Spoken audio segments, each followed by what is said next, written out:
Don't start your bikes, an 8-year-old boy screamed those words while sprinting towards 7 Hells Angels, shoelaces untied, tears streaming, heart exploding. Behind him, his mother screamed his name. In front of him, 7 killers in leather turned with murder in their eyes. But Ethan Cole didn't stop, couldn't stop, because 50 feet away, a man was crawling out from under the last motorcycle brake, fluid still dripping from his cutting tool. 6 bikes. 6 death machines. 6 men who would be corpses on the highway in 3 minutes if this child didn't reach them first. He ran faster.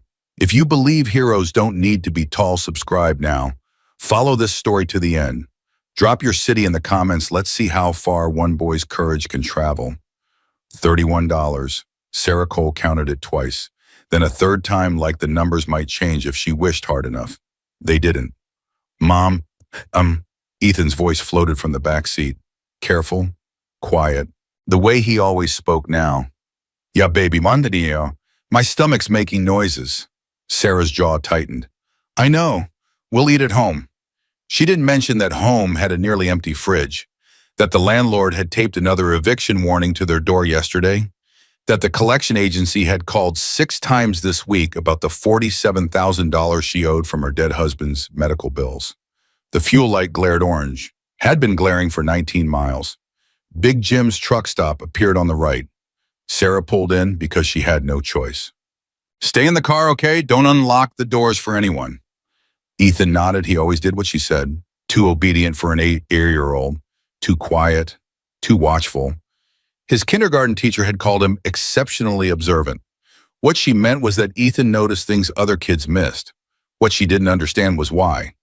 2 years ago, Ethan had walked into their garage and found his father's body, 6 years old. Half of Michael's head was gone. The service weapon was still in his hand. Since that morning, Ethan watched everything, everyone. Every shadow, every movement, every potential threat. His childhood had ended in that garage, replaced by a hypervigilance that no therapy could touch. Sarah swiped her card and prayed. The pump started.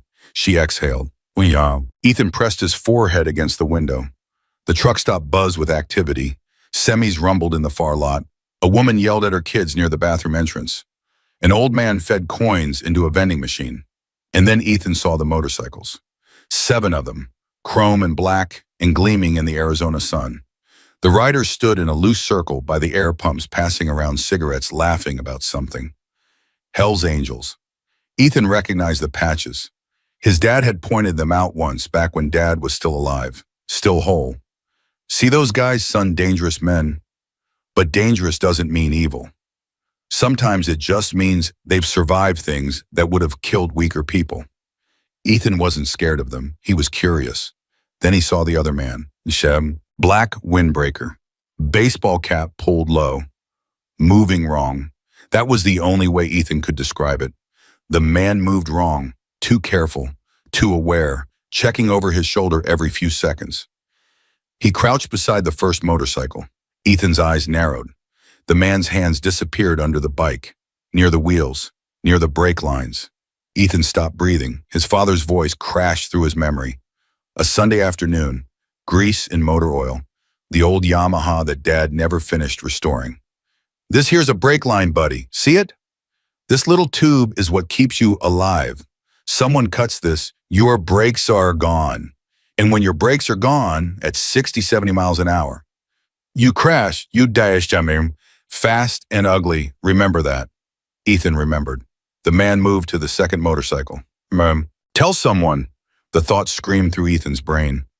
But who Mom was pumping gas? The truckers didn't care. The Hells Angels were scary and huge and covered in tattoos, and the man finished the second bike, moved to the third. 3 bikes, 3 dead men. If nobody stopped him. 4 bikes now, 4 dead men. Ethan's hands shook. His chest hurt. His father had died because nobody could help him, because the war in his head was invisible and silent, and nobody knew how to stop it. But this wasn't invisible. This was happening right now, right in front of him, and he could see it. 5 bikes, 5 dead men. Ethan unbuckled his seatbelt. His mother would be furious. She told him to stay. She always told him to stay, And he always listened because listening was safe, and safe was all they had left. But those men would die. They would climb on their motorcycles and twist their throttles and ride onto the highway, and then their brakes would fail and they would crash, and their families would get phone calls, and their mothers would scream, and their kids would find their bodies, and Ethan opened the car door. 6 bikes now. The man was moving fast. Ethan ran. Ethan, his mother's voice. Terrified, far away. He didn't stop, couldn't stop. His sneakers slapped the hot asphalt. His untied laces whipped against his ankles. His lungs burned. The bikers saw him coming. 7 heads turned. 7 pairs of eyes locked onto the small boy, sprinting toward them like something was chasing him. What the hell, Tio? Kid, slow down. You lost little man. Ethan didn't slow down. Don't start your bikes. His voice cracked. Broke, came out as something between a scream and a sob. Don't start them. Please, there's a man, he's cutting your brake lines. I saw him. Silence. The kind of silence that happens when the world stops spinning. The biggest biker stepped forward. Massive. A graybeard braided into thick ropes. Arms sleeved with faded tattoos, eyes like concrete. What did you say? Ethan pointed. His whole arm shook. There. The man in black, he was under your bikes. He had a tool. He was cutting the lines. My dad taught me what brake lines look like, and he was cutting them. The biker's head snapped toward the motorcycles. The man in the windbreaker was already running. Razor, shadow, go! 2 bikers exploded into motion. The man in black sprinted toward the back lot, toward a black SUV idling near the dumpsters. Check the bikes now. A lean biker with a scar across his neck dropped to his knees beside the first Harley. His hands moved fast, expert. Cut. His voice was dead, flat. Clean cut. Second bike. Cut. Third. Cut. Fourth. Cut. Fifth. Cut. Sixth. Cut. The scarred biker looked up at the big one. His face was gray. Gunner, 6 out of 7. If that kid hadn't... He didn't finish. He didn't need to. The man in black reached the SUV, threw himself inside. Tires screamed. The vehicle rocketed toward the highway. Plates. Arizona TRJ 847 Black Ford Expedition. Gone, disappeared into traffic. The biker named Gunner stood frozen, staring at his motorcycle. The only one untouched. The only one that wouldn't have killed him.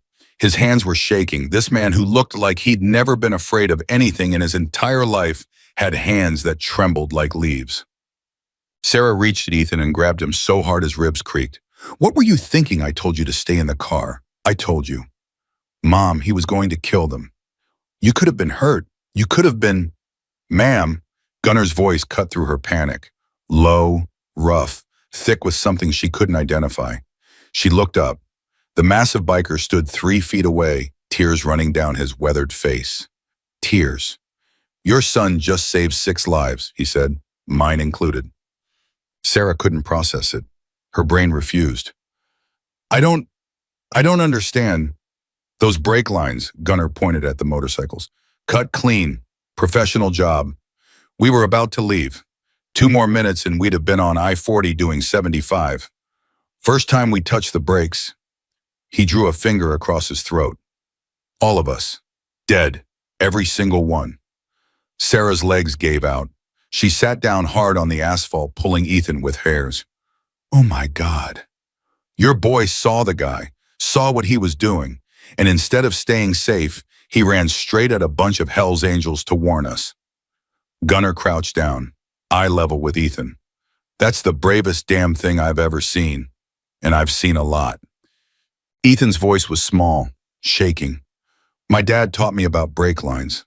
He said if they're cut, people die. Your dad was right. I didn't want anyone else to die. Gunner's jaw tightened. He glanced at Sarah, then back at Ethan. Anyone else? Sarah shook her head slightly. Not now, please. But Ethan answered anyway. My dad died 2 years ago.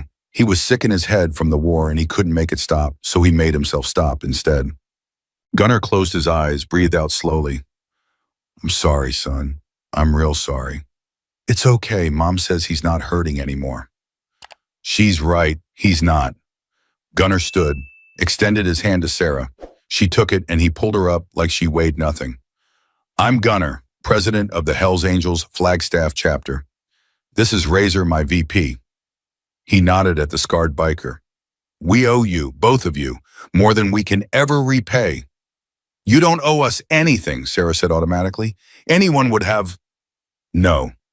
Razor stepped forward. His voice was hard, certain. Anyone wouldn't have. Most people would have looked away, minded their own business. Your kid didn't. That matters. Police sirens wailed in the distance. Someone called it in, a biker announced. Cops are 2 minutes out. Gunnar nodded. Good, we need this documented. He looked at Sarah. You'll need to give a statement. Your boy too. And then we can go. Gunnar and Razor exchanged a glance. Something passed between them that Sarah couldn't read. Ma'am, Gunnar said slowly, the man who cut our lines, his name's Vincent Torres, enforcer for the Desert Scorpions. Rival club. Okay. He saw your son's face. He knows there's a witness. A witness who can identify him, describe him, put him at the scene. Sarah's blood turned to ice water. What are you saying? I'm saying you and your boy are in danger now. Torres reports to people who don't leave witnesses breathing. No. The word came out strangled, desperate. No, we're not part of this. We just stopped for gas. We're not... I know. Gunnar's voice was gentle, patient. I know you didn't ask for this, but that doesn't change what happened. Sarah's arms tightened around Ethan. Her son, her whole world, the only thing she had left. What am I supposed to do? I work at a diner. I make $8 an hour plus tips. I can't afford protection. I can't afford to run. I can barely afford to exist. You don't have to afford anything. Razor stepped closer. The club has resources, safe houses, people who can watch your back. I can't take charity. I've got $47,000 in medical debt.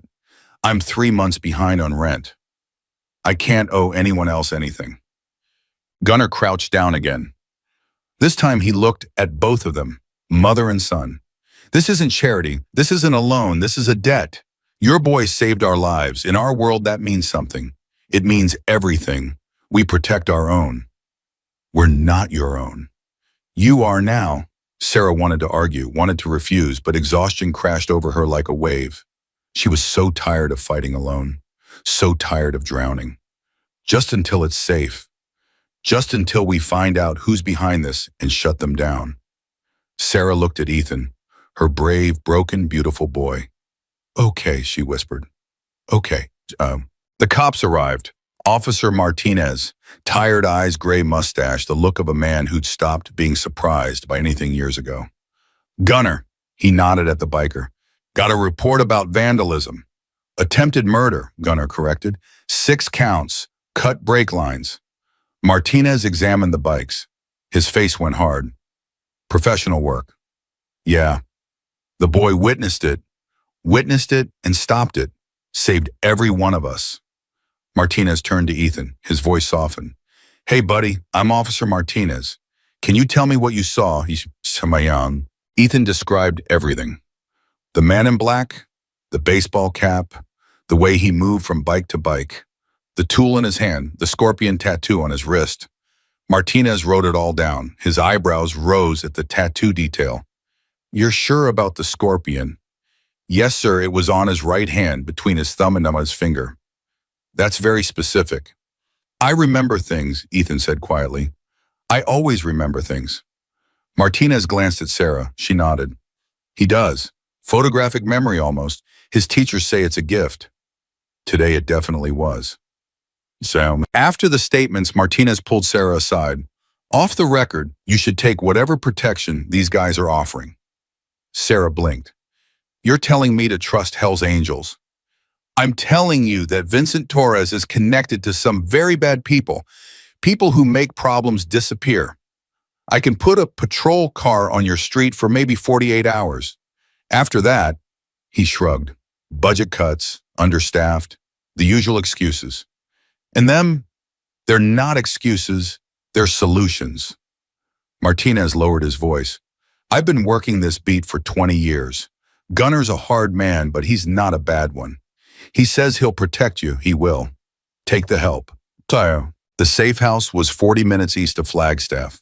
A small ranch, white fence, security cameras on every corner. Gunner was waiting when they arrived. 2 bedrooms, kitchen stocked, yards fenced 8 feet high, razor wire on top. You need anything you call. Day or night. Sarah walked through the house, clean, simple, comfortable, better than her apartment. How long do we have to stay here? Until we neutralize the threat. And if you can't, Gunner's eyes met hers, cold, certain. We will. Ethan found the backyard, a swing set, rusted but functional. He sat on one of the swings and pushed off gently. Mom, Sarah leaned against the door frame watching him. Yeah, baby. Do you think Dad can see us? Her throat closed up. I hope so. I think he can. I think he saw me save those men. I think he's proud. Sarah crossed the yard and knelt beside the swing. Tears streamed down her face. Baby, your dad was always proud of you. Always. What happened to him wasn't about you or me. It was about a sickness that he couldn't beat. I know. Ethan's voice was steady, too steady for an 8-year-old. But I still miss him. Me too, baby, every single day. That night, after Ethan fell asleep, Sarah sat on the porch. A biker named Dutch stood guard at the fence, rifle across his lap, cigarette glowing in the dark. Her phone buzzed. Unknown number. Her hands shook as she opened the message. We know who you are. We know where your son goes to school. Children disappear every day. Sarah's vision tunneled. Her chest seized. She screenshot the message, sent it to Gunner.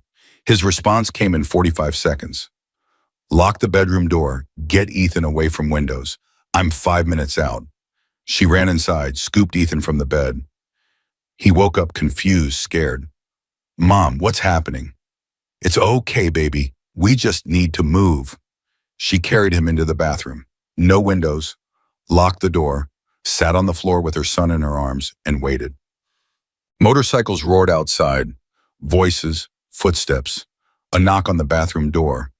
Sarah, it's Gunner. It's safe. She unlocked the door. Gunner stood there with Razor and Shadow behind him. Their faces were stone. Let me see the phone. She handed it over. Gunner read the message.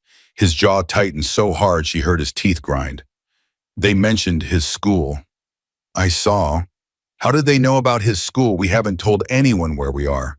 Shadow stepped forward, tall, silent, eyes like black pits. They tracked her phone from before, when she was still at the truck stop. His voice was soft, almost gentle, completely terrifying. These aren't street thugs. Someone with serious resources is running this. Who? Sarah demanded. Who would go this far? Gunner was quiet for a long moment. There's a man, Marcus Blackwood, real estate developer. Big money, big connections. He's been trying to buy our clubhouse land for 2 years. Wants to build a casino. A casino? This is about real estate. This is about $30 million and a man who doesn't hear no. We've refused every offer. Last month, Blackwood's lawyer told us we'd regret our decision. I figured it was just talk. And now I think he hired the Scorpions to take us out, start a war between clubs, let us kill each other. Then he swoops in and takes what he wants. Ethan appeared in the doorway, eyes wide, face pale. Mom, why are people trying to hurt us?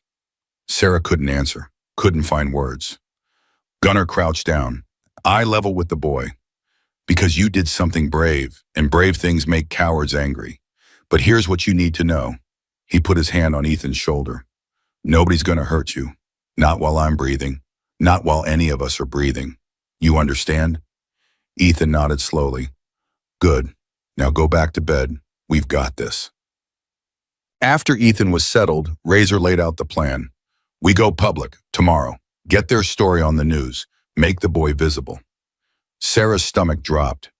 You want to put my son on television? I want to make killing him impossible. Right now you're a secret. Secrets are easy to bury. But a kid who saved Hell's Angels, A story that goes viral, that's different. You can't disappear someone the whole country's watching. And if Blackwood doesn't care if he decides to kill us anyway, then we kill him first. Razor said it simply, like he was discussing the weather.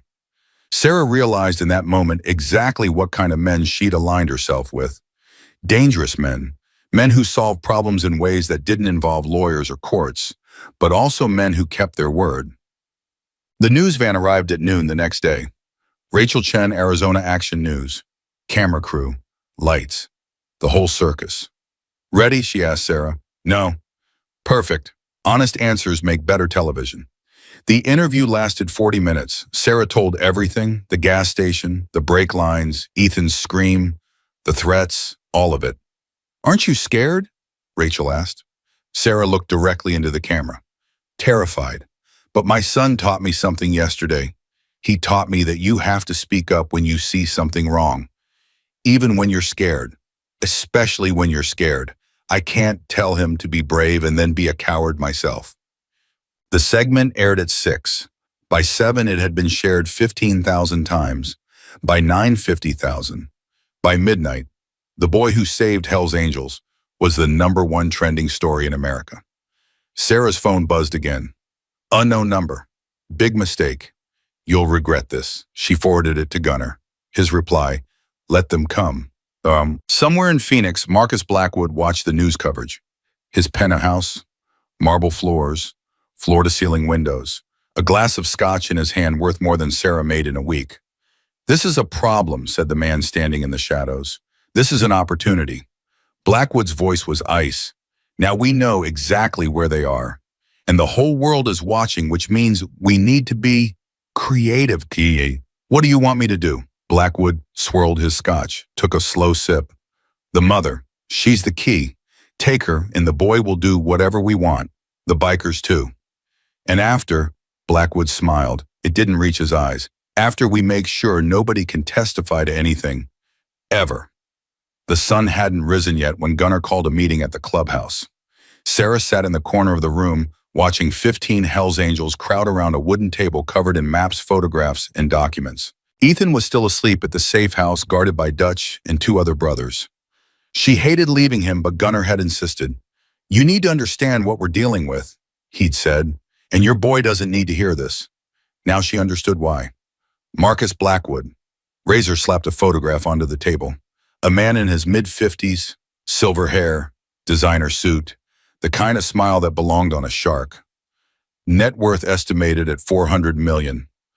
Owns half the commercial real estate in Phoenix, golf buddies with the governor, donated $2 million to the sheriff's re-election campaign.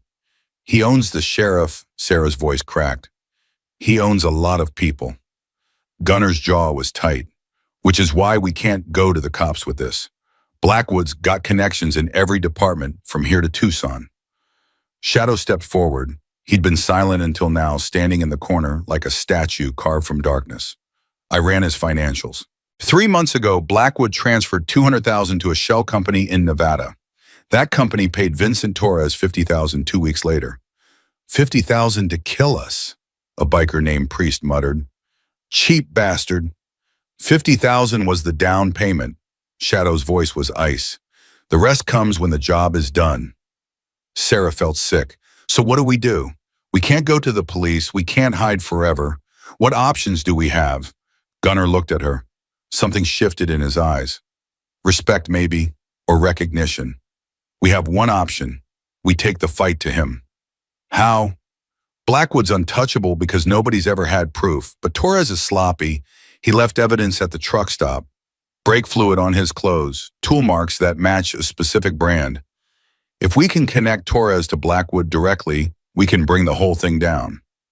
And how do you connect them? Razor smiled. It wasn't a nice smile. Torres has a girlfriend, lives in Mesa. Word is he keeps records.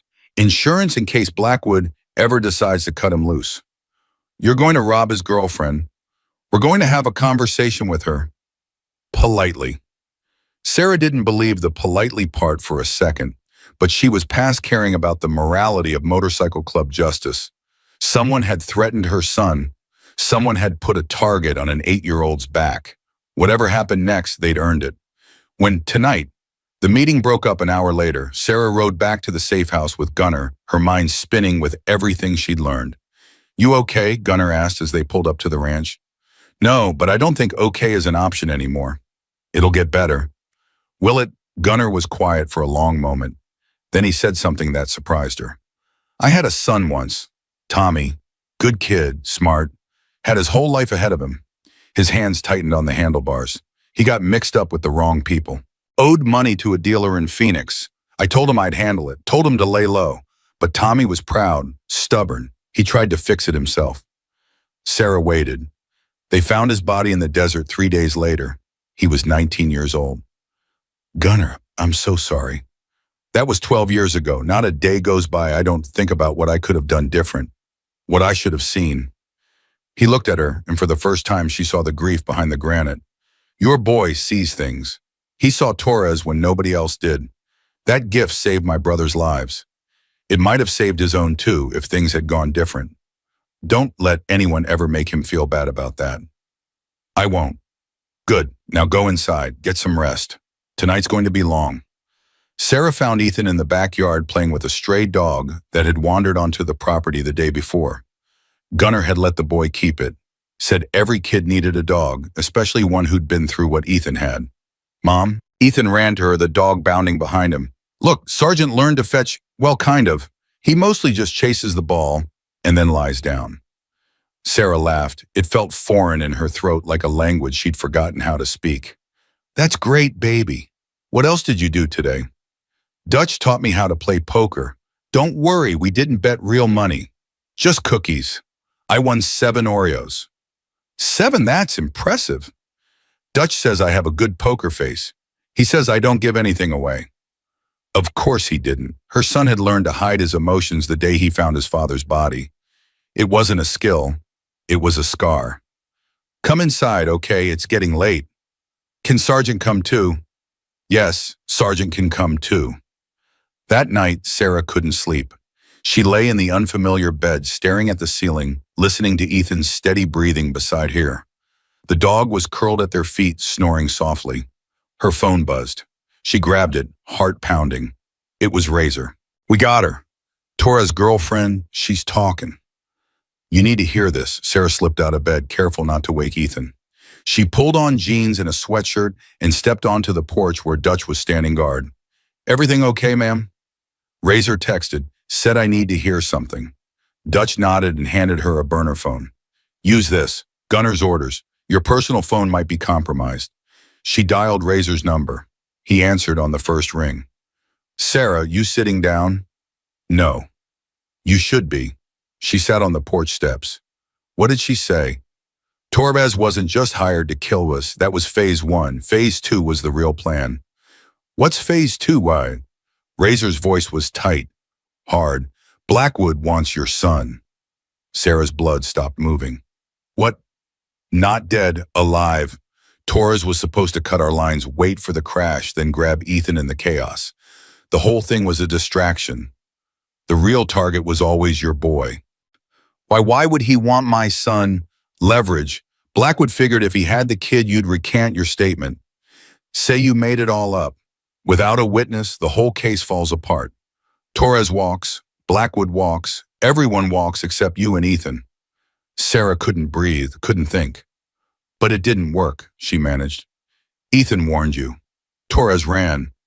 So now Blackwood's moving to Plan B, direct acquisition." "What does that mean?"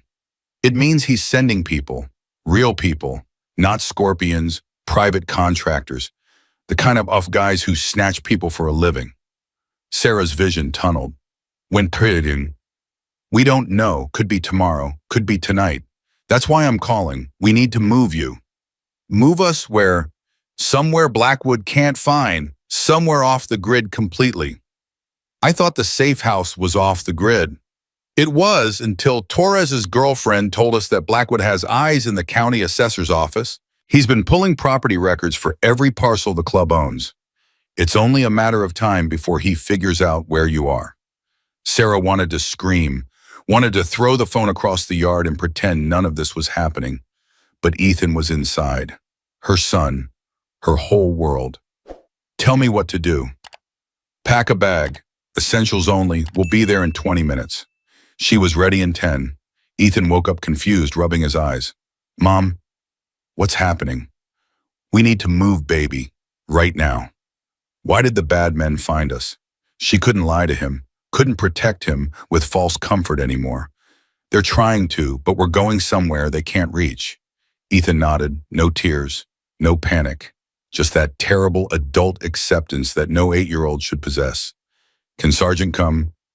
Yes, Sergeant's coming too. 3 motorcycles pulled up 10 minutes later. Gunner, Razor, and Shadow. Their faces were grim. Cars out back, Gunner said. Blacked out windows. Untraceable plates. Shadow's driving. Razor rides escort. I'll stay here, make it look like you're still inside.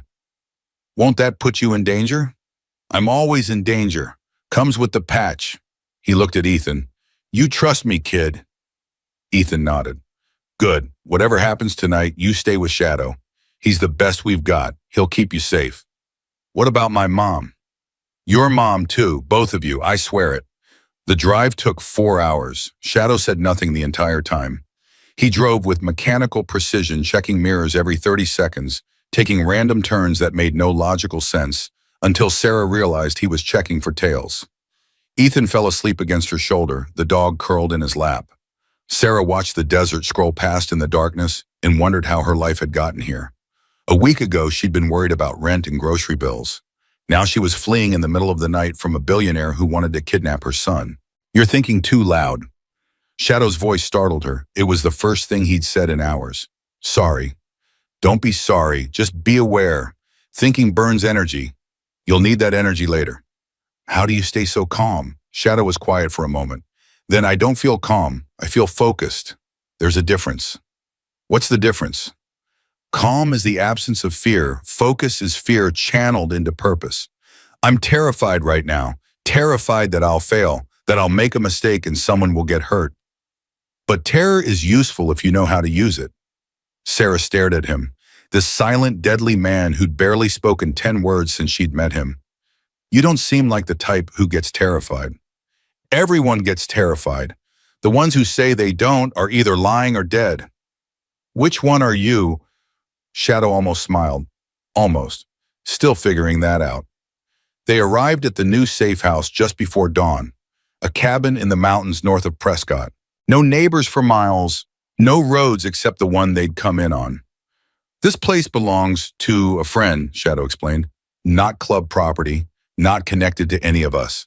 Blackwood would have to search every square inch of Arizona to find it. And if he does, then I'll be here. It wasn't bravado. It was a promise. The first day passed slowly. Ethan explored the cabin, played with Sergeant, asked 1,000 questions about the mountains and the trees and the wildlife. Sarah tried to match his energy, but exhaustion pulled at her like gravity. Razor arrived at noon with supplies, food, water, medical kit, and something he handed to Sarah with a serious expression. You know how to use this? It was a handgun, small, black, heavier than she expected. My husband taught me before he deployed. Good, keep it with you, safety's here. Magazine release here. You get 15 rounds, make them count. I don't want to shoot anyone. Nobody does. But if someone comes through that door who isn't one of us, you aim for center mass and you keep pulling the trigger until they stop moving. Sarah's hands trembled as she took the gun. What about Ethan? Ethan has Shadow, and Shadow has enough firepower to start a small war. Razor's expression softened slightly. Your job isn't to fight. Your job is to survive. Everything else is our problem. That night, Sarah sat on the cabin porch watching the stars. Her phone buzzed. The burner phone. The safe one, she answered. Sarah. Gunner's voice. Tight. Wrong. We've got a problem. What happened? Blackwood made a move, sent 6 men to the old safe house. They hit it hard. Flash grenades, automatic weapons, the whole show. Sarah's heart stopped. Was anyone hurt? Dutch took a round to the shoulder. He'll live. But Sarah, Gunner paused. They weren't there to kill us. They were there to capture. They had zip ties, sedatives, a van with blacked out windows. They were coming for Ethan. Yes. But we weren't there. No, which means they'll know we moved you. they'll know we're on to them. And that makes Blackwood desperate. What does desperate mean? It means he stops playing games. It means he escalates. Sarah closed her eyes. What do? We end this. Tomorrow, Razor found something in Torres's girlfriend's phone. Text messages between Torres and Blackwood's personal assistant. Direct communication. Direct orders. Enough to bring Blackwood down if we can get it to the right people. The FBI, there's an agent, Martinez's cousin, works organized crime out of the Phoenix field office. He's been trying to build a case against Blackwood for years. This could be the missing piece. So we give him the evidence. It's not that simple. The messages are on a burner phone that Torres keeps in his apartment. We need to get it. How Razor's working on it, but Sarah Gunner's voice dropped. There's something else. Something I need to tell you. What? Blackwood knows who you are now, not just your name, your history, your husband's death, everything. Sarah's stomach clenched. How? He's got people everywhere. Police, hospitals, government records. He pulled your file, knows about Michael's service, knows about the PTSD, knows how he died. Why does that matter? Gunner was quiet for a long moment. Because he's planning to use it against you. His lawyer filed a motion this morning, claiming you're mentally unstable, that you've been suffering from paranoid delusions since your husband's suicide, that your son is in danger in your barn. Sarah couldn't speak, couldn't breathe. He's trying to take Ethan legally. If the judge grants emergency custody, they can walk right in and grab your boy without firing a shot. That's insane. I'm not unstable. I know, but Blackwood's got doctors who'll say whatever he pays them to say. He's got lawyers who've never lost a case, and he's got a judge in his pocket who owes him 3 campaign contributions. Sarah felt the world spinning, tilting, everything she'd fought to hold together crumbling in her hands. When hearings in 48 hours, Friday morning. I have 48 hours to prove I'm not crazy. You have 48 hours to prove Blackwood's the real criminal. If we can get that evidence to the FBI before the hearing, the whole thing falls apart. Blackwood goes to prison. The custody motion gets thrown out. You and Ethan are safe. And if we can't, silence. Gunner, if we can't, then we disappear. You, Ethan, new identities, new lives. Somewhere Blackwood will never find you. That's not a life, that's running forever. It's breathing. Sometimes that's enough. Sarah ended the call, sat in the darkness, let the tears come. She cried for Michael, for the life they should have had, for the son who'd already lost so much and stood to lose so much more. Then she wiped her eyes, straightened her spine, felt something hard and cold settle into her chest. No more running, no more hiding. If Marcus Blackwood wanted a war, she'd give him one. The next morning, Sarah found Shadow cleaning his weapons at the kitchen table. 3 handguns, 2 rifles, a knife that looked like it could cut through steel. I need to learn, she said. Shadow looked up. Learn what? Everything. How to shoot, how to fight, how to protect my son if everything falls apart. Shadow studied her for a long moment. Whatever he saw in her eyes must have satisfied him. Sit down. For the next 6 hours he taught her, not just how to shoot, she already knew that, but how to move, how to think, how to see threats before they materialized. Fear is a tool, he said as she practiced reloading. Don't fight it, use it. When you're afraid, you're alert. When you're alert, you see things others miss. Is that how you do it? Stay so focused. I do it by remembering what I'm fighting for. What are you fighting for? Shadow ejected the magazine, slammed a fresh one home. Everyone I couldn't save.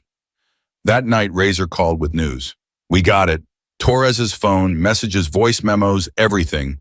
Martinez's cousin is flying in from Phoenix. He'll be here at dawn. It's really going to end. One way or another. Sarah hung up. For the first time in days, she felt something like hope. Then Ethan's scream shattered the silence. She ran, burst through the bedroom door. Ethan was sitting up in bed, eyes wide, face pale, pointing at the window. There's someone outside. I saw them. Watching. Shadow materialized beside her gun already drawn. Stay here, don't move. He disappeared into the darkness. Sarah grabbed Ethan, pulled him close. Her heart hammered against her ribs. Minutes passed, each one an eternity. Then Shadow's voice from outside, calm, cold, clear. It was a deer. Sarah exhaled. Her whole body shook, but Ethan shook his head. No, Mom. It wasn't a deer. Deer don't wear black jackets. Shadow reappeared in the doorway. His expression had changed. What did you see, Ethan? Exactly. A man, by the big tree. He was looking at the cabin. Then he moved back into the woods when Shadow came out. Shadow's jaw tightened. He pulled out his phone. Gunner, we've been made. Get everyone here. Now. He looked at Sarah. They found us. Shadow moved fast. Lights off, curtains drawn, weapons distributed. How many? Sarah asked, her voice steadier than she felt. Unknown. Could be one scout. Could be a full team. Shadow handed her the handgun she'd trained with. Remember what I taught you. Center mass. Keep pulling. Good. Ethan sat on the floor, Sergeant pressed against his side. The boy's face was pale but focused. That terrible calm that no child should possess. Mom. Yeah, baby. Are they coming to take me? Sarah knelt beside him, took his face in her hands. Nobody's taking you anywhere. You hear me? Nobody. Okay. Okay. Shadow's phone buzzed. He answered, the listened, hung up. Gunner's 15 minutes out. Razor's bringing the FBI agent. We just need to hold until they get here. And if we can't, Shadow checked his rifle. Chambered around. Then I buy you time to run. The next 12 minutes were the longest of Sarah's life. Every sound amplified, every shadow suspicious. She sat with Ethan in the bathroom, the room with no windows, the room Shadow had designated as the last fallback point. Mom, I'm scared. I know, baby, me too. But you're still here. I'll always be here. Ethan leaned against her. His small body trembled. Dad used to say that before he went away the last time. He said he'd always be here. Sarah's heart cracked. Baby, your dad wanted to be here. More than anything. He got sick in a way that nobody could fix. I know. I just miss him. Me too. Mom. Yeah. If something happens to you, what do I do? Sarah pulled back, looked into her son's eyes, 8 years old and already preparing for the worst. Nothing's going to happen to me. But if it does, she swallowed hard. Then you find Gunner, or Razor, or Shadow. They'll protect you. Promise, I promise. The sound of motorcycles cut through the silence. Multiple engines, growing louder. Shadow appeared in the doorway. They're here. Our people. Sarah exhaled, grabbed Ethan's hand. Come on. They emerged from the bathroom to find Gunner and 4 other bikers pouring through the front door. Armed, alert, ready. Status, Gunner demanded. 1 contact confirmed, possibly more in the woods. Ethan spotted him. Gunner looked at the boy. You saw him, Ethan nodded. By the big tree, black jacket. He was watching. Good eyes, kid. Gunner turned to his men. Priest Vince, sweep the perimeter. Anyone who isn't us, put them down. 2 bikers disappeared into the darkness. Where's Razor? Sarah asked. 20 minutes behind. He's got the FBI agent and the evidence. We just need to keep you safe until...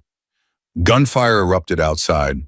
Everyone dropped. Shadow shoved Sarah and Ethan behind the couch. Gunner and his men took positions at the windows. Contact north side. I count 4. No 5. Where the hell did they come from? More gunfire. Glass shattered. Someone screamed, Priest is down! Priest is down! Gunner's face went hard. Return fire, keep them back. The cabin became a war zone. Muzzle flashes lit the darkness. Bullets punched through walls. Sarah covered Ethan with her body, the gun Shadow had given her, clutched in her white-knuckled grip. Shadow, Gunner shouted. Get them out! Back door, now! Shadow grabbed Sarah's arm. Move! They ran, through the kitchen, toward the back door. Shadow reached for the handle. The door exploded inward. A man in tactical gear crashed through, weapon raised. Shadow reacted on instinct. 2 shots. The man dropped. But there was another behind him. Shadow spun. Not fast enough. The second man's rifle butt caught him across the temple. He went down hard. Sarah raised her gun. Fired. Missed. Fired again. The man staggered but didn't fall body armor. He backhanded her. Stars exploded across her vision. The gun flew from her fingers. Mom! Ethan's scream cut through the chaos. Sarah saw him, her baby being grabbed by a third man who'd appeared from nowhere. No! She lunged. Something hit the back of her head. Darkness. When Sarah woke, she was in a vehicle. Van, she thought. Moving. Her hands were zip-tied behind her back. Her head throbbed. Mom! Ethan's voice. Close. Terrified. Baby, I'm here. I'm here.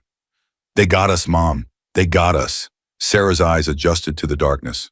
Ethan sat across from her, hands-bound, tears streaming down his face. A man in tactical gear sat near the van's rear doors, rifle across his lap. Shut up, the guard said. Both of you. Sarah ignored him. Ethan, look at me. Are you hurt? No. Good, that's good. What's going to happen to us? The guard laughed. What's going to happen is you're going to make a phone call. You're going to tell those biker friends of yours that you were wrong about everything, that you made it all up, that you're sorry for wasting everyone's time. And if I don't, the guard leaned forward. His eyes were flat, dead. Then we start with the boy's fingers, one at a time.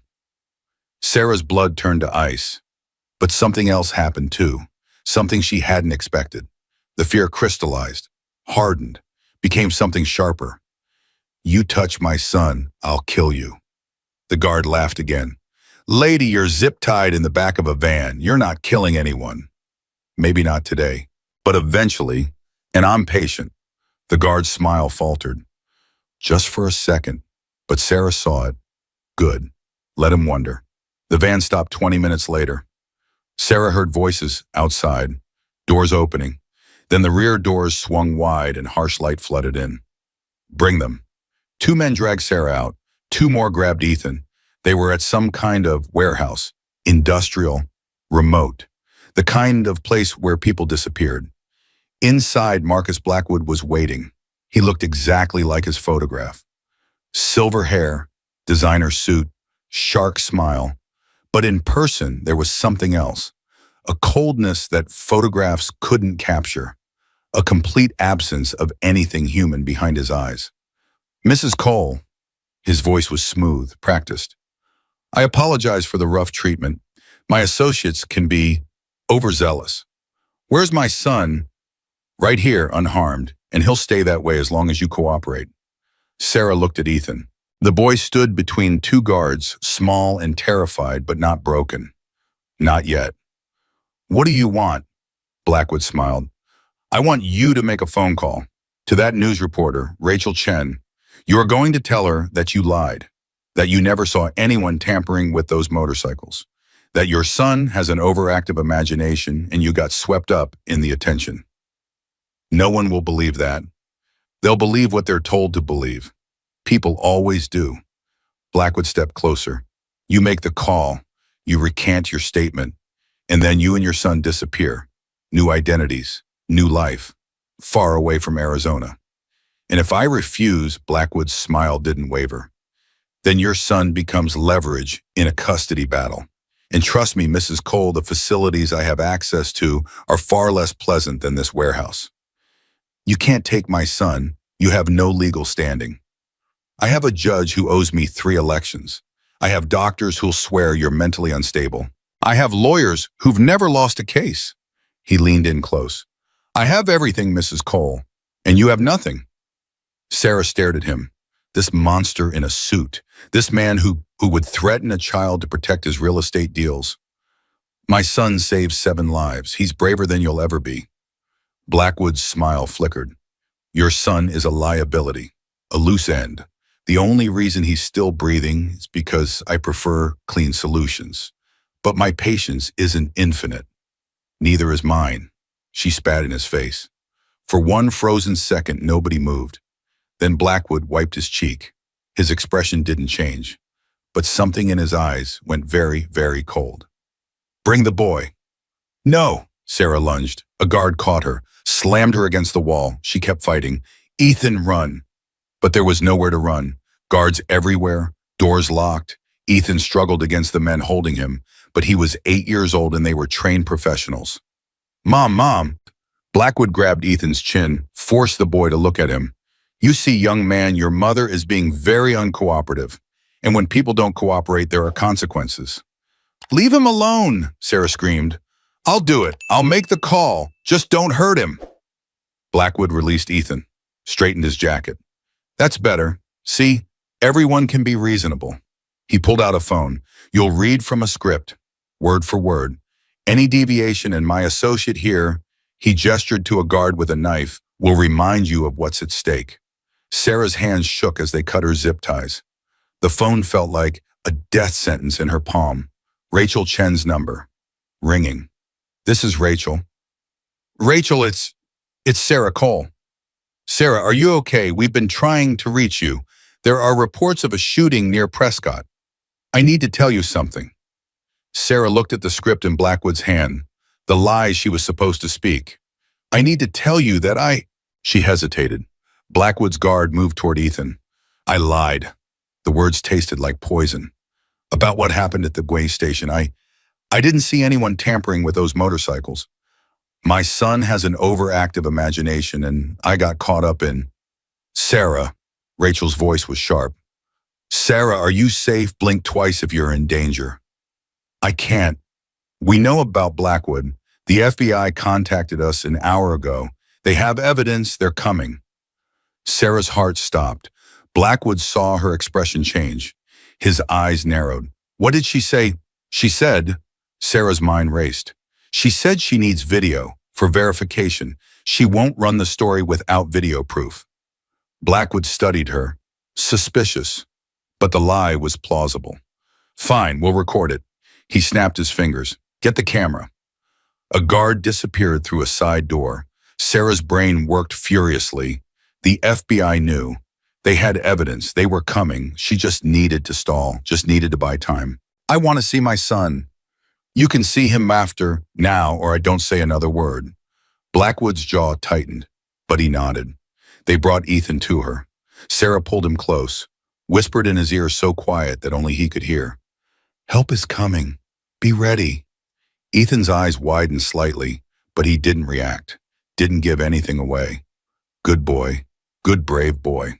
The camera arrived. A guard set it up on a tripod. Blackwood handed Sarah a new script, longer this time, more detailed. From the top, and make it convincing. Sarah took a breath, looked at the member, started reading. My name is Sarah Cole. On October 15th, I made a false statement to the police regarding gunfire outside. Everyone froze. What the hell? Blackwood turned to his men. Check it out. 2 guards ran toward the door. It exploded inward before they reached it. Gunner came through first, then Razor, then Shadow, bloodied, bandaged, but very much alive. Behind them, men in FBI tactical gear with federal agent blazoned across their vests. Freeze, FBI, nobody move. Chaos erupted, guards reaching for weapons, agents shouting commands. Blackwood backing toward a rear exit. Sarah grabbed Ethan, threw him to the ground, covered him with her body. Gunshots, screams, the sounds of men fighting and dying, then Gunner's voice cutting through the noise. Blackwood, Sarah looked up. Gunner had the developer cornered. Nowhere to run, nowhere to hide. It's over, Gunner said. FBI's got your phone records, got Torres's confession, got everything. Blackwood's shark smile was gone. In its place, something desperate, dangerous. You think this changes anything? I'll be out in a week. I have lawyers, I have connections. You have nothing. An FBI agent stepped forward, badge in one hand, handcuffs in the other. Marcus Blackwood, you're under arrest for conspiracy to commit murder, kidnapping, witness tampering, and corruption of public officials. You have the right to remain silent.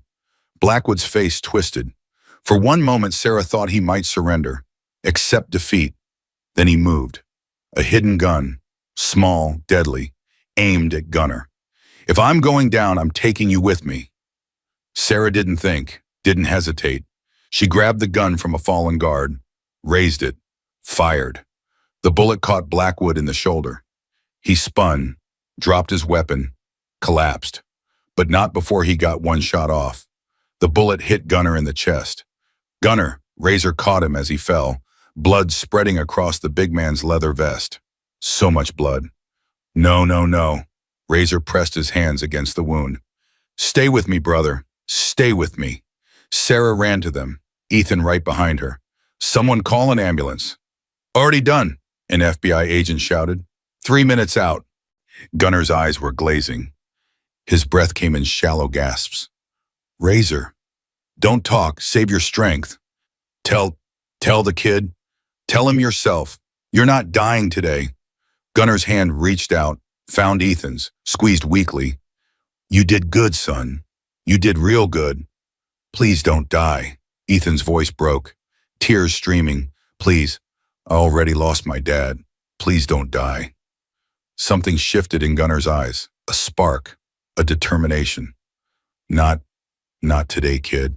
Not today. He held on. 3 minutes felt like 3 years. But the paramedics arrived, loaded Gunner onto a stretcher, rushed him toward a waiting helicopter. Sarah stood in the chaos. Ethan clutched against her, watching the man who'd protected them disappear into the sky. Will he be okay? Ethan asked. Sarah didn't know, couldn't know. He's strong, she said. The strongest person I've ever met. Besides you.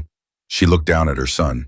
This brave, broken, beautiful boy who'd started everything with 4 words at a gas station. Besides us, she said, we're pretty strong too. Razor approached. His face was haggard, exhausted, but there was something like hope in his eyes. Blackwood's in custody. So are 12 of his men. Torres flipped it completely, gave the FBI everything in exchange for witness protection. And the custody motion, dead. The judge who was going to hear it just got arrested for taking bribes. Turns out Blackwood had half the county in his pocket. Sarah felt something release in her chest. A tension she'd been carrying so long she'd forgotten it was there. So it's over. Razor hesitated. The danger's over. What comes next? He looked at Ethan. That's up to you. What do you mean? The club talked. After everything you've been through, everything you have done, you're family now, if you want to be. There's a house, jobs, a community, a place where Ethan can grow up safe. Sarah thought about her apartment, the eviction notices, the debt collectors, the life that had been slowly crushing her for years. Then she thought about the past week. The terror, yes, but also the protection, the loyalty, the strange family she'd found in the most unexpected place. I need to think about it. Take all the time you need. The next hours blurred together, police interviews, FBI debriefings, medical checkups. Someone wrapped a blanket around Sarah's shoulders. Someone else brought Ethan hot chocolate. Through it all, she kept thinking about Gunner, about the bullet, about the helicopter disappearing into the darkness. At 3 a.m., Razor's phone rang. He answered, listened. His face went pale. Sarah's heart stopped. What is it? Razor lowered the phone. His eyes were wet. He's out of surgery. Bullet missed his heart by half an inch. Doctors say he's going to make it. Sarah collapsed into a chair. The relief was so overwhelming she couldn't breathe. He's okay. He's alive. And knowing Gunner, he'll be back on his bike in a month, telling everyone how he took a bullet and kept fighting. Ethan tugged on Sarah's sleeve. Mom, can we go see him? Tomorrow, baby, when he's stronger. But I want to tell him something. What? Ethan's voice was quiet, certain. I want to tell him he's my family now, if that's okay. Sarah looked at Razor, at Shadow standing guard by the door, at this strange, violent, loyal world that had opened its arms to her and her son. Yeah, baby, she said softly. I think that's okay. Outside, dawn was breaking. A new day, a new beginning. And somewhere in a hospital room, a man with a bullet wound and a heart too big for his chest opened his eyes and asked for the kid who'd saved his life. The hospital smelled like antiseptic and fear. Sarah had spent enough time in places like this. Watching Michael deteriorate, watching the VA doctors shake their heads, watching hope drain away one visit at a time. But today was different. Today she was walking toward life instead of death. Ethan held her hand. His grip was tight, nervous. What if he doesn't want to see us? He asked for you, baby, first thing when he woke up. But what if he changed his mind? Sarah stopped, knelt down, looked her son in the eyes. Ethan, that man took a bullet because he was protecting us. He almost died for us. He's not going to change his mind. Dad didn't mean to leave either, but he did. The words hit Sarah like a physical blow. 8 years old and her son still carried that wound, still measured every relationship against the one that had broken him. Your dad was sick, baby, in a way that nobody could see. Gunner's different. This family is different. How do you know? Because they came for us. When Blackwood had us, when everything was lost, they came. They didn't give up. They didn't quit. She squeezed his hands. That's how I know. Ethan nodded slowly, not convinced, but willing to try. They walked into Gunner's room together. He looked smaller in the hospital bed, tubes and wires everywhere, monitors beeping steadily. His massive frame seemed diminished somehow, wrapped in white sheets and vulnerability. But his eyes were the same, sharp, aware, alive. There he is. Gunner's voice was rough, weak, but warm. The kid who saved my life twice now. Ethan approached the bed slowly. Twice. Once at the bus station, once at the warehouse. Gunner tried to smile. It turned into a wince. Your mom's got pretty good aim, by the way. Blackwood's going to have a hell of a scar. Sarah felt her stomach clench. She'd shot a man, actually pulled the trigger and put a bullet in human flesh. The reality of it hadn't fully hit her yet. I didn't mean to. I just saw him pointing at you and you saved my life. Gunner's voice was firm despite its weakness. Don't apologize for that. Ever. But I shot someone. You stopped a killer. He reached out his hand, weak, trembling. Sarah, listen to me. I've done a lot of things I'm not proud of. Made choices that keep me up at night. But what you did, that was righteous. That was protecting family. Family, the word hung in the air. Ethan stepped closer to the bed. Mr. Gunner. Just Gunner, kid. Mr. Gunner was my father and he was an asshole. Gunner, can I tell you something? Anything. Ethan's voice was small, careful, the way he always spoke when something mattered. When my dad died, I thought I'd never have a family again. Just me and Mom, and that was okay. But then we met you, and Razor, and Shadow, and everyone. He paused, swallowed hard. And I know you're not my dad, I know that, but you feel like family, and I wanted you to know.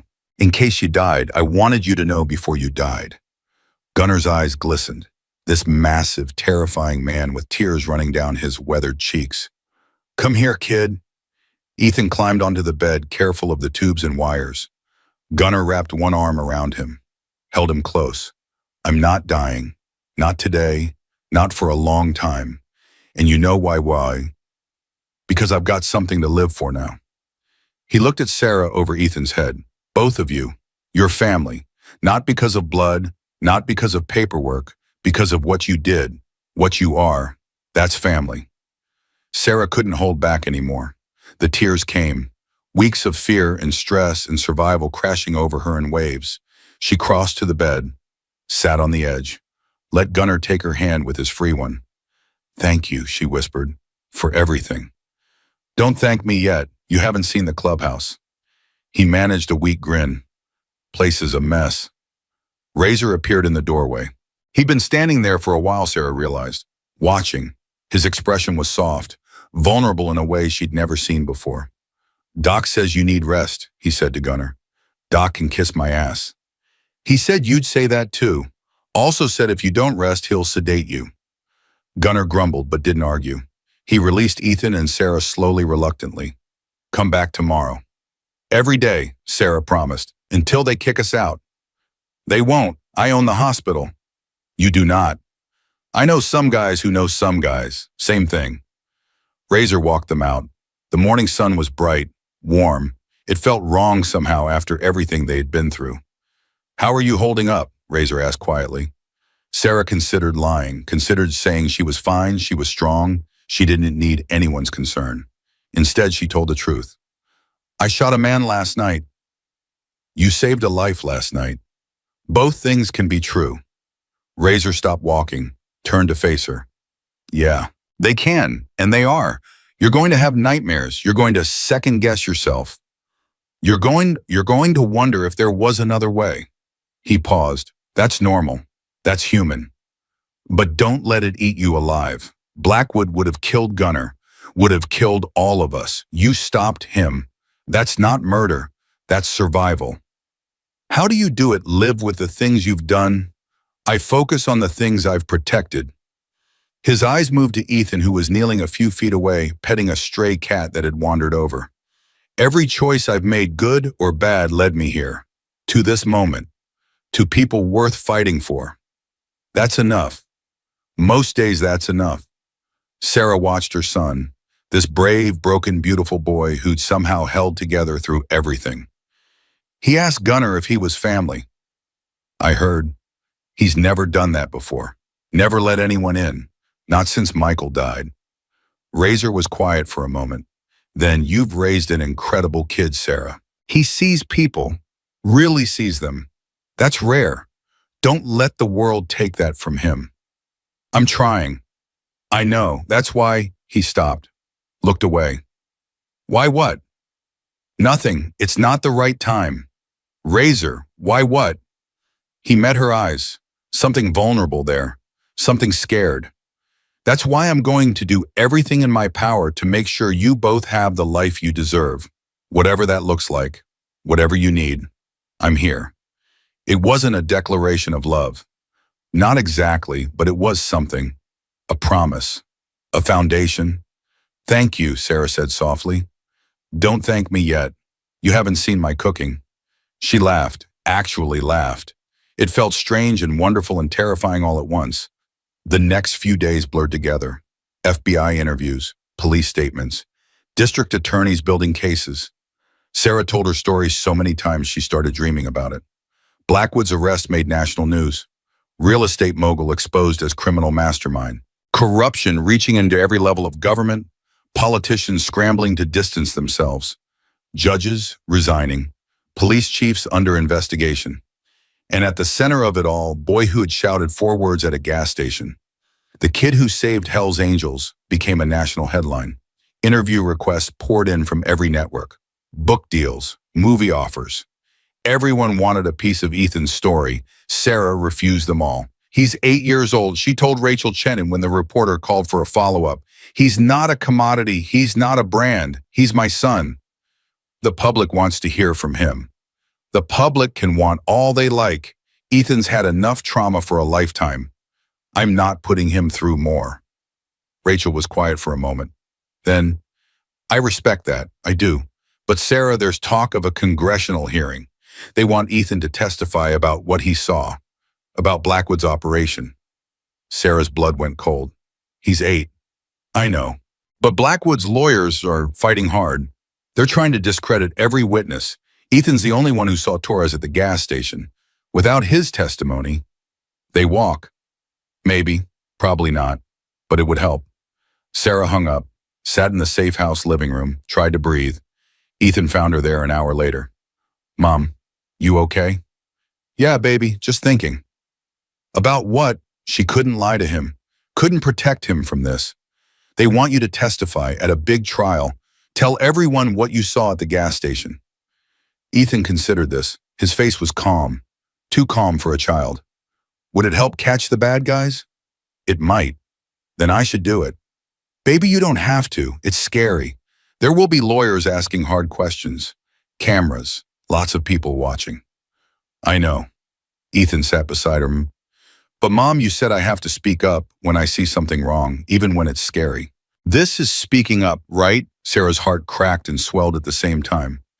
Yeah, baby, this is speaking up. Then I want to do it. Are you sure? No, he took her man, but I was scared at the gas station too, and I did it anyway. This is the same thing.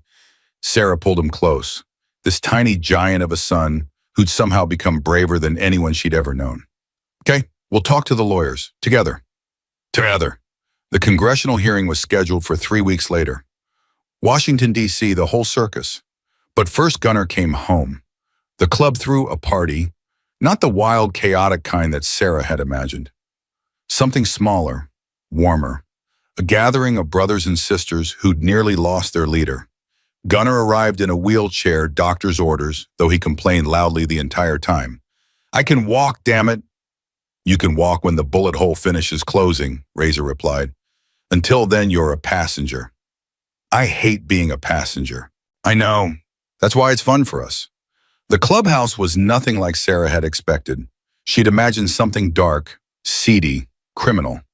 Instead, she found a large common room with mismatched furniture photographs covering every wall and the smell of barbecue drifting from somewhere outside. What do you think? Razor asked, watching her take it in. It's homey. Don't sound so surprised. I'm not, I'm just… She struggled for words. After everything I've heard about motorcycle clubs, about Hell's Angels specifically, I expected something different. We're not saints, we've done things, but this place, he gestured at the room, at the people filling it. This is home for a lot of people who never had one. Ethan had already disappeared into the crowd. Sarah spotted him near the back, talking to Shadow, who was teaching him something involving a deck of cards. He fits in, Razor observed. He fits everywhere, it's a gift. Gets it from his mom. Sarah looked at him. I don't fit in. I've never fit in. I've always been the widow, the struggling, single mom, the one everyone pities, but nobody actually helps. You fit here. Razor's voice was soft. Certain. You just haven't realized it yet. Gunner's voice boomed across the room. All right, everyone, shut up. I've got something to say. The crowd quieted. All eyes turned to the man in the wheelchair. 2 weeks ago, I almost died. Some of you were there. You saw it. He paused. But I'm not dead. I'm here. And I'm here because of two people. He pointed at Sarah and Ethan. That kid saw something that nobody else saw. He had the guts to run toward danger instead of away from it. And his mom, Gunner's voice cracked slightly. His mom put a bullet in the man who was about to kill me. Without hesitation. Without training.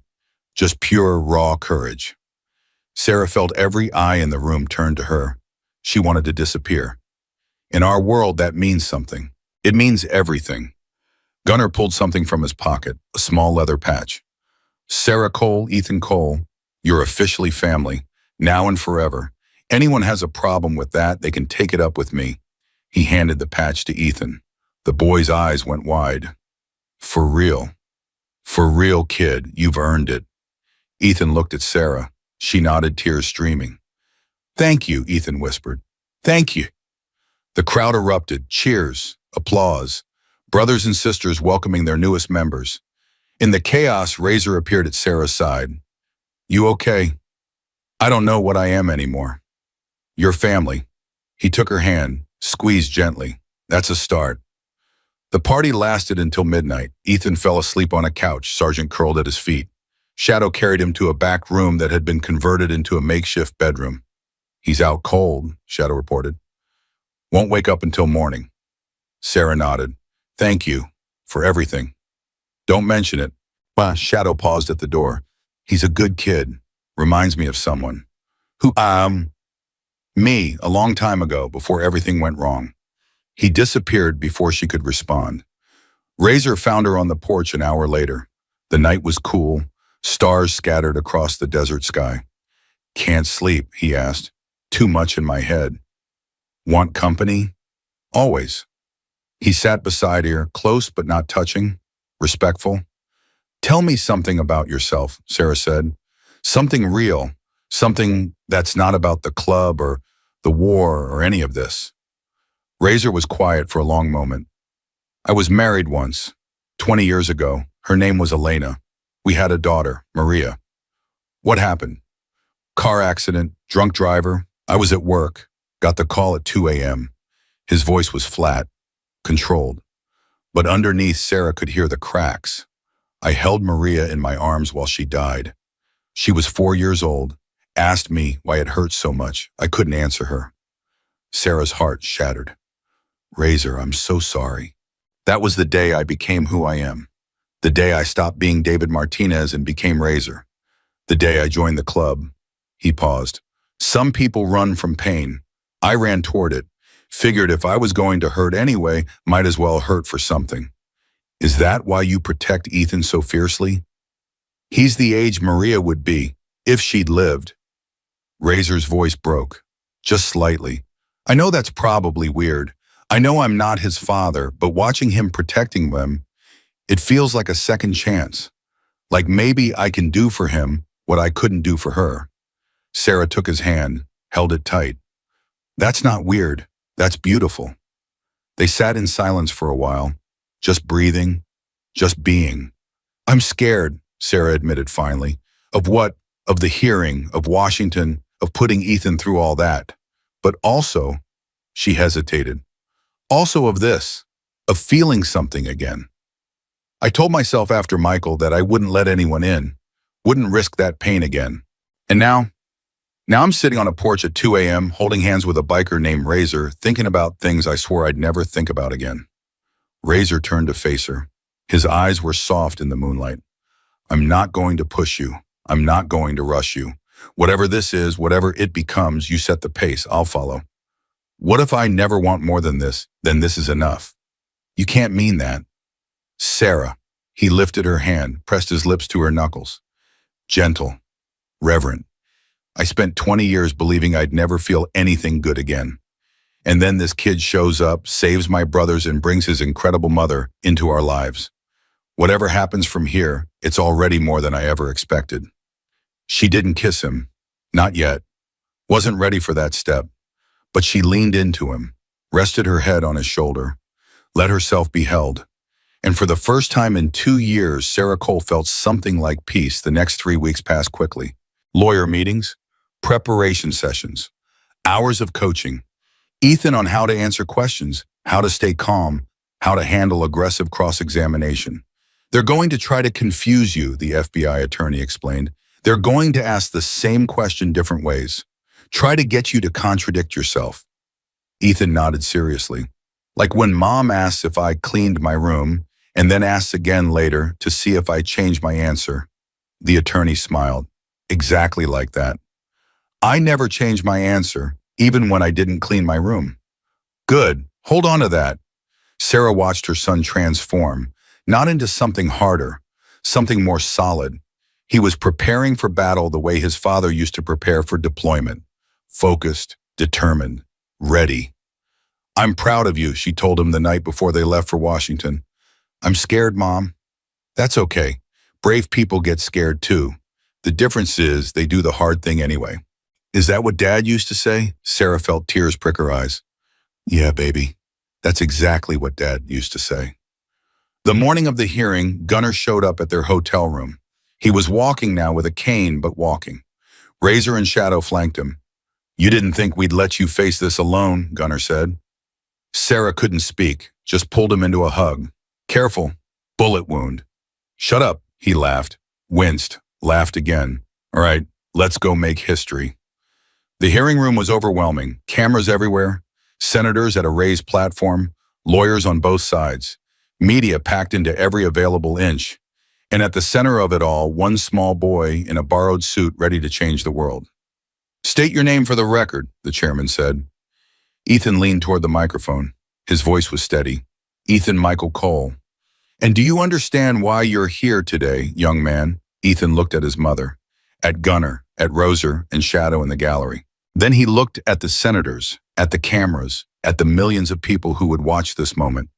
Yes, sir, I'm here to tell the truth, because telling the truth is important, even when it's hard, even when it's scary. My mom taught me that. My dad taught me that, and the people who became my family taught me that too. He paused, took a breath. I'm ready. The hearing lasted 6 hours. 6 hours of questions. 6 hours of lawyers trying to twist an 8-year-old's words. 6 hours of senators grandstanding, ears for cameras, while a child sat alone at a table telling the truth. And Ethan never wavered, not once. You say you saw the defendant tampering with motorcycles, but you were inside a car, correct? Yes, sir. And the car was how far away? 50 feet, 100. I don't know exactly. Far. So you expect this committee to believe that an 8-year-old child sitting in a car 50 to 100 feet away could accurately identify specific actions being performed on motorcycles. Ethan leaned forward. His voice was calm. I saw a man crawl under 7 motorcycles. I saw him use a tool. I saw brake fluid dripping. My dad taught me what brake lines look like. He was a mechanic. He showed me before he died. The lawyer hesitated. Ethan continued. I know what I saw. I'm not lying. I don't know how to lie good enough to make all this up. Scattered laughter rippled through the gallery. Even some of the senators smiled. Young man, the chairman said, I've been doing this for 30 years. I've heard testimony from generals, and presidents. but I don't think I've ever heard anyone speak with more conviction than you just did. Ethan looked at him. Is that good? That's very good, son. Blackwood's lawyer tried 3 more times to shake Ethan's story. Each time the boy answered simply, directly, truthfully. No contradictions, no hesitation, no fear. When it was over, the chairman called a recess. Sarah rushed to Ethan's side. You did it, baby. You did it. Did I help? You helped more than you'll ever know. Gunnar appeared beside them. His eyes were wet. Kid, I've watched grown men break under that kind of pressure. You just sat there and told the truth like it was the easiest thing in the world. It is easy, Ethan said. Lying is hard. You have to remember what you said. Truth is just truth. Razor laughed, actually laughed out loud. Where did you get this kid? I don't know, Sarah said, pulling Ethan close, but I'm keeping him. The verdict came 3 weeks later. Marcus Blackwood, guilty on all counts. Conspiracy to commit murder, kidnapping, witness tampering, and corruption of public officials. The judge gave him 47 years. He'd die in prison. Vincent Torres guilty, 25 years. No parole. 12 of Blackwood's associates guilty, sentences ranging from 5 to 30 years. The corrupt judge disbarred, facing his own trial. The sheriff resigned, under investigation. It was over. Finally, completely irreversibly over. Sarah got the call from the FBI while she was making dinner at the clubhouse. She dropped the phone, stood frozen in the kitchen, couldn't breathe. Razor found her there 5 minutes later. Sarah, what's wrong? Guilty. Her voice was a whisper. All of them, guilty.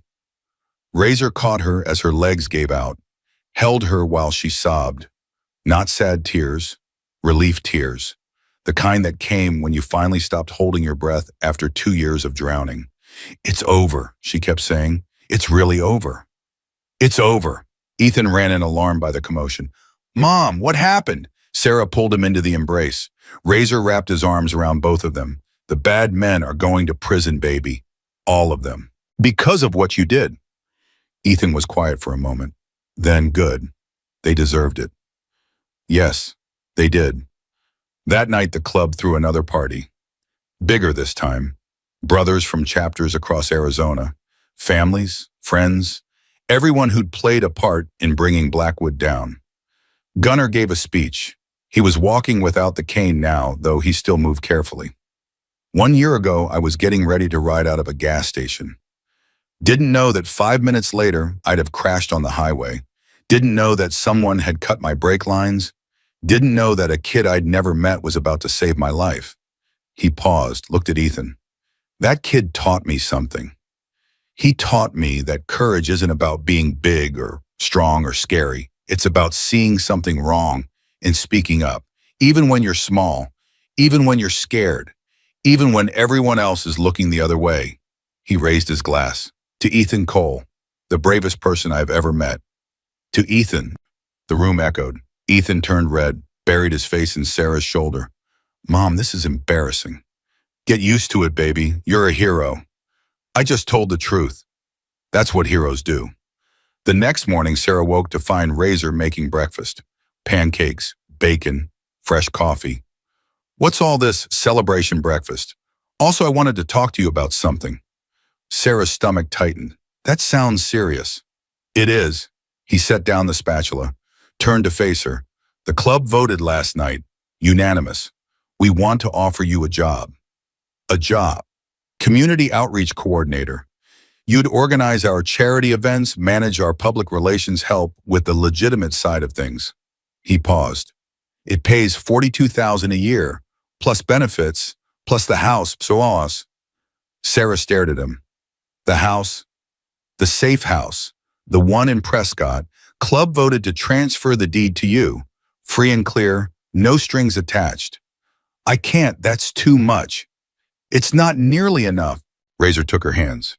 Sarah, you and Ethan changed everything for us. Our reputation, our purpose, our future. Before you came along, we were just another motorcycle club that people crossed the street to avoid.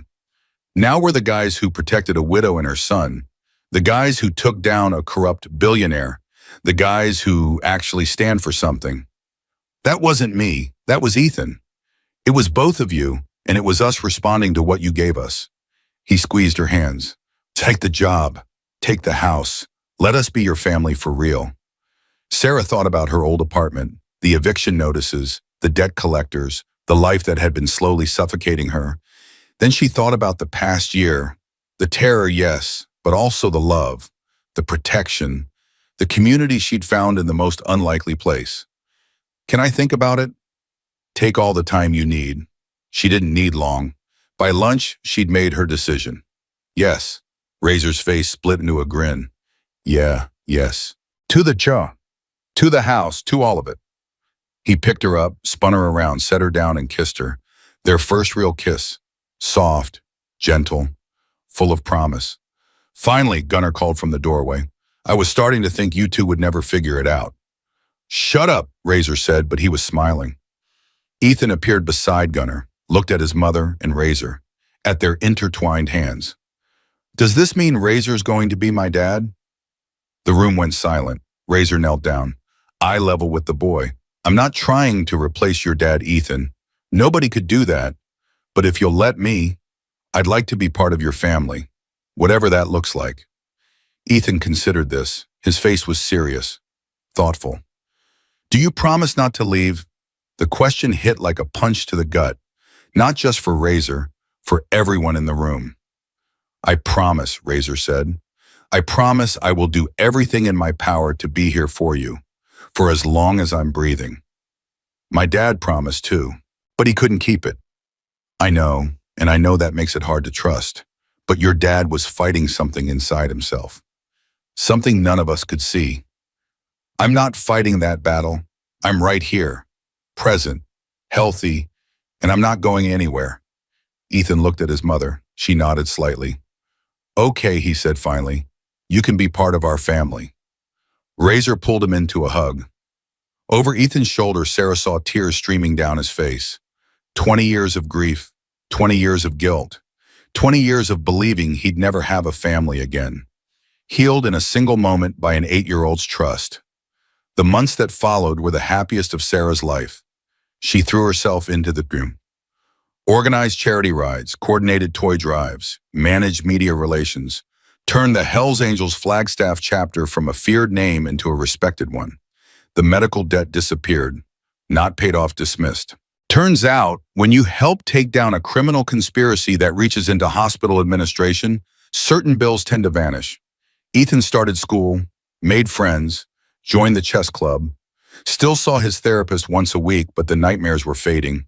The hypervigilance was easing. He was becoming, slowly but surely, a normal kid. And Razor moved in. Not right away, not rushed. They took their time, let Ethan adjust, let the relationship deepen naturally. But by spring, he was there. Every morning, every night, cooking breakfast, helping with homework, teaching Ethan to work on motorcycles. He's got good hands, Razor told Sarah one evening. Steady, patient. His dad taught him well. Michael would have liked you. You think, I know you're the kind of man he respected. Loyal, honest, protective. She paused. He would have been glad Ethan has you. Razor was quiet for a moment. Then, I wish I could have met him. Me too. The anniversary approached slowly. 1 year since the gas station. 1 year since everything changed. Gunnar had an idea. We should do something. Mark the occasion. Turn it into something positive. Like what? A ride, a charity ride. Ethan's ride. All proceeds go to veterans' families. PTSD support. Suicide prevention. Sarah's eyes filled with tears. Gunnar, your husband served. He deserved better than what he got. A lot of guys do. Maybe we can't fix the VA, but we can help the families they leave behind. That's perfect. Damn right it is. The planning took weeks, coordinating with chapters across the state, securing permits, organizing sponsors. Rachel Chen agreed to cover it for Arizona Action News. The morning of the ride dawned clear and bright.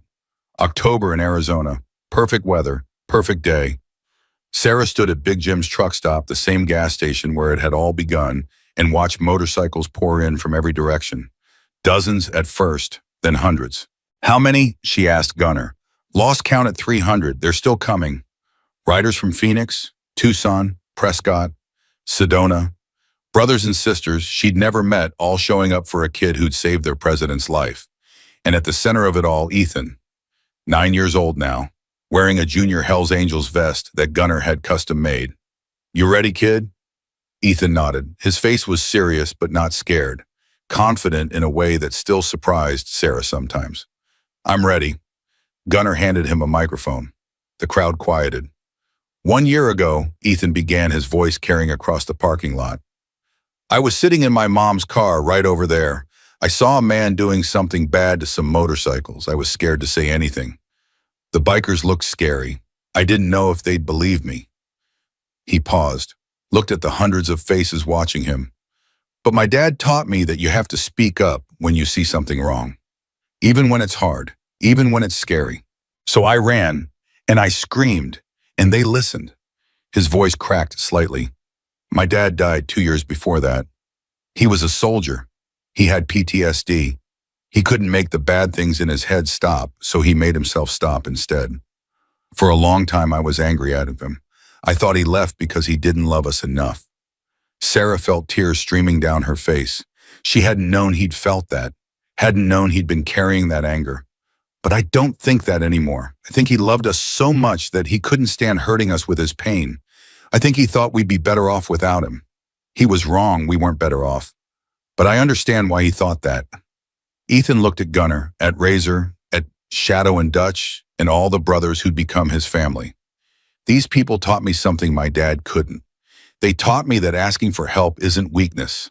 They taught me that family isn't just blood. They taught me that it's okay to be scared as long as you don't let fear stop you from doing what's right.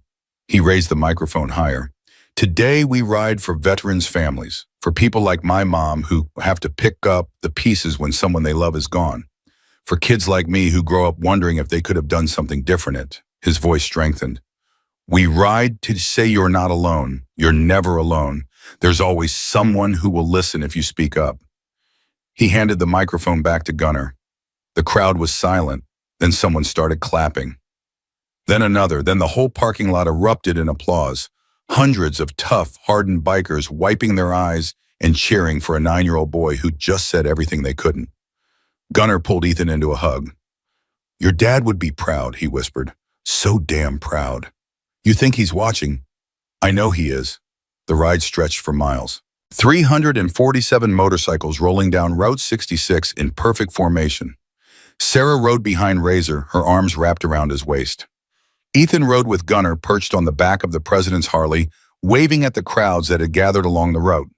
They raised over $200,000 that day, enough to fund a new support group for veterans' families in Flagstaff, enough to establish a scholarship in Michael Cole's name, enough to prove that good could come from tragedy. That night, after the crowds had gone and the cameras had stopped rolling, Sarah found herself standing at Michael's grave. She hadn't been here in months, hadn't been able to face it, but today felt right. Hey, baby, she whispered, it's been a while. The headstone was simple. Michael David Cole, beloved husband and father, served with honor. Ethan spoke today in front of hundreds of people about you, about us, about everything. She knelt down, touched the cold stone. He's so much like you, Michael. Brave, stubborn, can't stand to see anyone in trouble. Tears fell. She let them. I met someone. His name's David. Razor. He's good, Michael. Really good. He treats Ethan like his own. He treats me like I matter.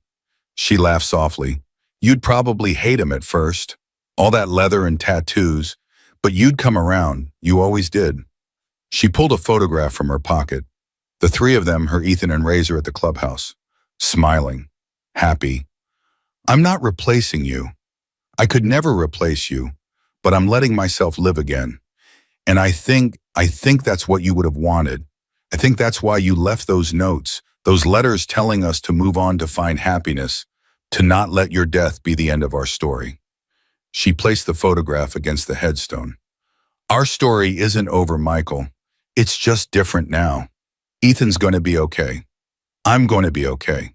And wherever you are, whatever comes next, I hope you're finally at peace. She stood, wiped her eyes.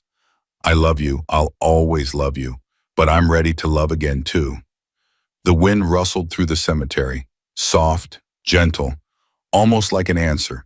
Sarah smiled and walked back to where Razor was waiting. You okay? Yeah. She took his hand. I'm okay. 1 month later, Razor proposed. Nothing fancy, no grand gestures, just the two of them on the porch of their house watching the sunset, Ethan inside doing homework. I don't have a ring yet, he said. Didn't want to wait for the jeweler. But Sarah Cole, will you? Yes. He blinked. I didn't finish. You didn't need to. He laughed, pulled her close, kissed her like they had all the time in the world. Mom Razor Sargent ate my math homework. They broke apart laughing. Did he really? Sarah called back. No, but he looked like he was thinking about it. Then do your homework before he changes his mind. Razor shook his head. Our kid. Our kid, Sarah agreed, and for the first time in years the word didn't hurt. It didn't remind her of what she'd lost. It reminded her of what she'd found. The wedding happened in spring. Small, simple. At the clubhouse, surrounded by family, both the blood kind and the chosen kind. Gunnar officiated. Turned out he'd gotten ordained online years ago. You never know when you'll need to marry someone, he explained. Ethan was the ring bearer. He walked down the aisle with more solemnity than most adults could muster. You look pretty, Mom. Thank you, baby. Razor looks nervous. He should be. He's marrying way out of his league. Ethan grinned. That's what Gunnar said. The ceremony was short. The vows were simple. But when Razor slipped the ring onto Sarah's finger, she felt something click into place. Something that had been missing for so long, she'd forgotten what wholeness felt like. I now pronounce you husband and wife, Gunnar announced. Razor, you may kiss your bride. And don't make it weird, there are children present. The kiss was perfect, not too long, not too short, full of promise and joy and the kind of love that grows from shared trauma and mutual rescue. Ladies and gentlemen, Gunnar bellowed, I present to you Mr. and Mrs. David and Sarah Martinez and their son Ethan, the family that started with 4 words at a gas station and ended up changing all our lives. The crowd cheered, glasses raised, tears flowed. Shadow, standing in the corner, as always, actually smiled. It looked rusty, like a muscle that hadn't been used in years, but it was real. Dutch was openly sobbing. I love weddings, he kept saying. Don't judge me. And in the middle of it all, a 9-year-old boy stood between his mother and his new stepfather, holding both their hands, feeling something he had almost forgotten existed. Safety, belonging, home. Later that night, after the dancing and the toasts and the increasingly inappropriate biker stories, Sarah found Ethan sitting on the porch with Sargent. Can't sleep. Too happy to sleep. She sat beside him. Me too. Mom. Yeah, baby. Do you think Dad would be okay with it, with Razor, with everything? Sarah thought about it, really thought. I think your dad would be grateful. Grateful that someone stepped up. Grateful that you have a father figure again. Grateful that I'm not alone anymore. I miss him. I know, I miss him too. But I like our family now. Is that okay? That's more than okay. That's exactly what he would have wanted. Ethan leaned against her. Sargent's tail thumped against the porch. Mom, yeah. I'm glad I said something. At the gas station, I'm glad I didn't stay in the car. Sarah felt tears prick her eyes. Me too, baby. Me too. It was scary. I know. But it was worth it. She pulled him close. Her brave, beautiful boy who changed everything with 4 words. It was worth it. The night settled around them. Stars scattered across the Arizona sky. Motorcycles gleamed in the driveway. Laughter echoed from inside where their family, their real family, was celebrating. And Sarah realized something she'd been too busy surviving to notice. She wasn't drowning anymore. For 2 years after Michael's death, she'd been treading water, barely keeping her head up, watching the shore get farther and farther away. But then Ethan had shouted those 4 words, and everything had changed. Not because of luck, not because of fate, because her son had seen something wrong and refused to stay silent. Because strangers had become protectors, and protectors had become family.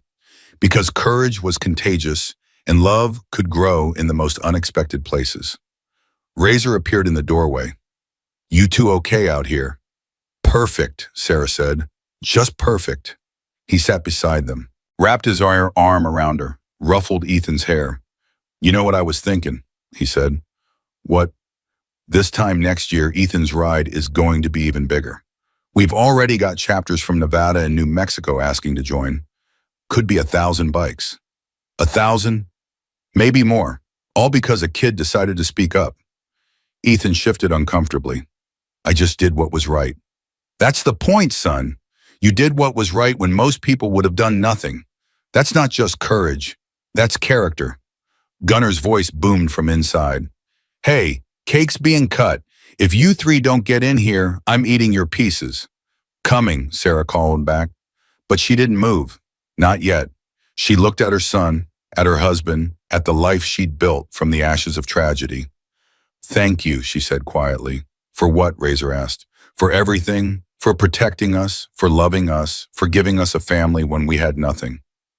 Sarah, you gave us more than we gave you. You gave us purpose. You gave us hope. You reminded us why we exist." "We saved each other," Ethan said simply. "That's what families do."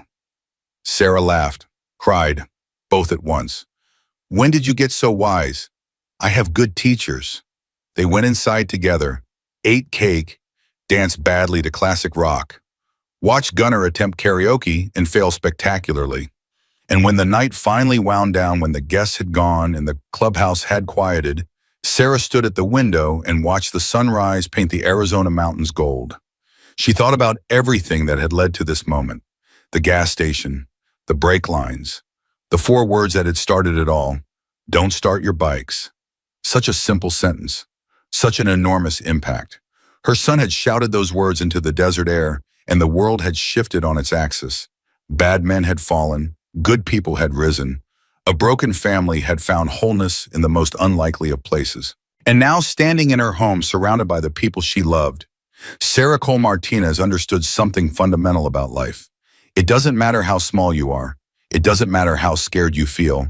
It doesn't matter how impossible the odds seem. What matters is that you speak up. What matters is that you do what's right. What matters is that you refuse to stay silent when silence is the easier choice. Ethan had taught her that. Hell's Angels had shown her that. And now she would spend the rest of her life living that truth. Razor's arms wrapped around her from behind. "What are you thinking about? Beginnings," she said, "and endings, and how sometimes they're the same thing." Feeling philosophical. Feeling grateful.